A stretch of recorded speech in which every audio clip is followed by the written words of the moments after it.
since the abduction in broad daylight of Mr. Dzamara.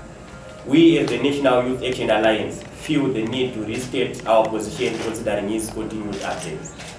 Although pronouncements condemning his abduction have been welcome, the lack of progress in terms of investigating the abduction and the glaring lack of results is of great concern. We would like to stress here certain things made clear in our Constitution. Chapter 1, the founding principles, describe the supremacy of the Constitution in the second section thus: the obligations imposed by this Constitution are binding on every person, natural or juristic, including the state and all executive, legislative, and judicial institutions and agencies of government at every level. It must be fulfilled by them. Further, the Declaration of Rights clearly states under Chapter 4.1 that the state and every person, including juristic persons, and every institution and agency of the government at every level, must respect, protect, promote, and fulfill the rights and freedoms set out in this chapter. In this case, Chapter 4, Section 6 is of particular interest, describing the right to personal liberty. Every person has the right to personal liberty, which includes the right not to be detained without trial, not to be deprived of liberty arbitrarily or without just cause. There follows in the same chapter the rights of detained persons, stressing that they must be treated humanely and with respect for their inherent dignity, as well as guaranteeing access to them by lawyers and family. It is clear that none of these rights are being granted to Comrade Dzamara. Considering that our colleague was engaging in lawful activities which he had a right to do under the same chapter of the Constitution, we find it unconscionable that he be abducted as he is and condemn his continued captivity in an unknown location in the strongest possible terms.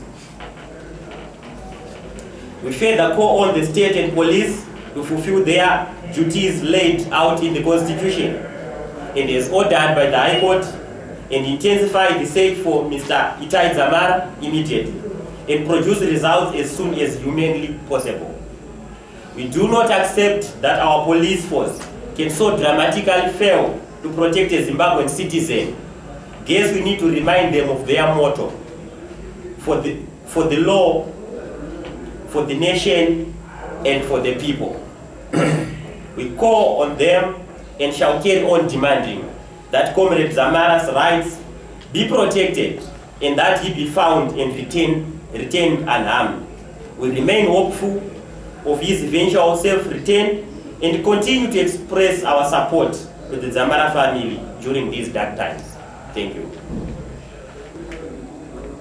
Okay, my question to you is, do you still have confidence in the police force? Like I understand you were mandated by the court to discover where Dzamara is. Do you still have confidence in the police force? And what makes you hopeful of Dzamara's safe return?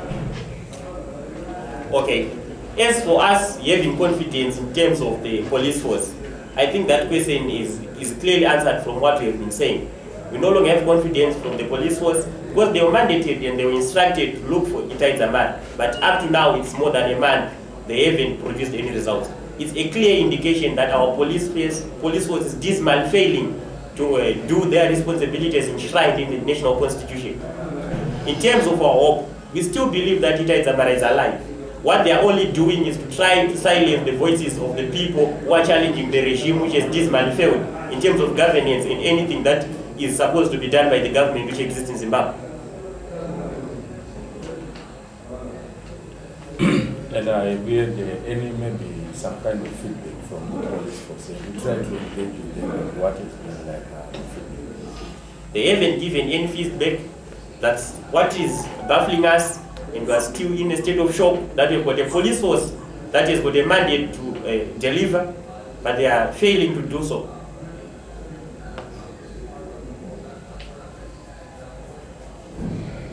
Another question? Yeah, everyone. I think from the day when we were arrested together by judge on the 20th of October.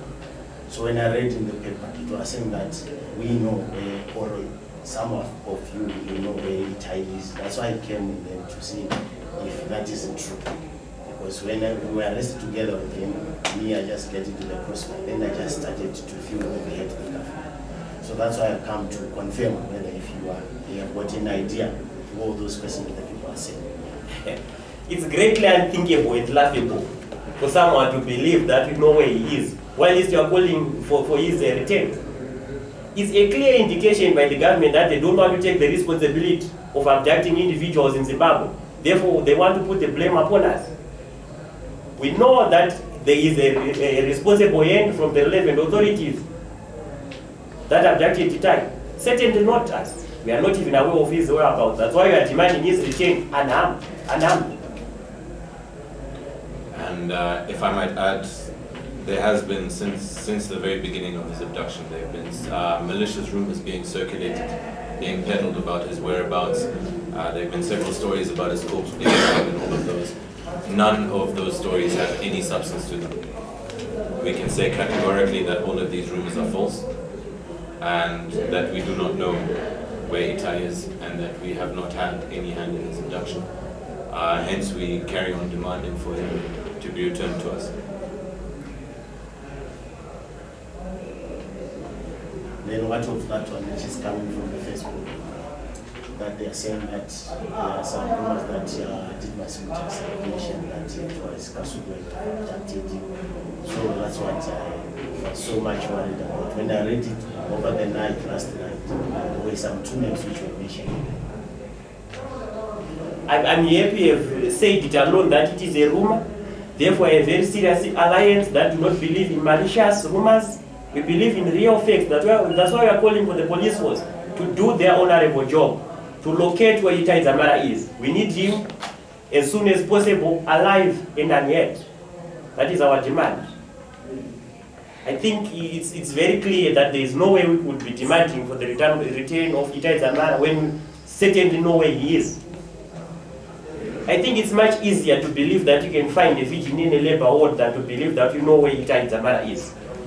We know that Itai Dzamara was abducted by responsible authorities here in Zimbabwe. Therefore, we demand from the same people to retain him alive, was doing and executing a constitutional duties, which is to demonstrate and petition as enshrined under the section 59 of the Constitution. Therefore, we find it unthinkable and really unconstitutional for him to be abducted. He did not commit any crime. We need him back.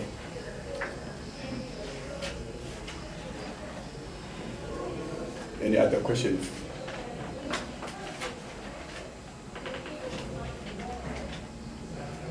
Okay, thank you very much for coming.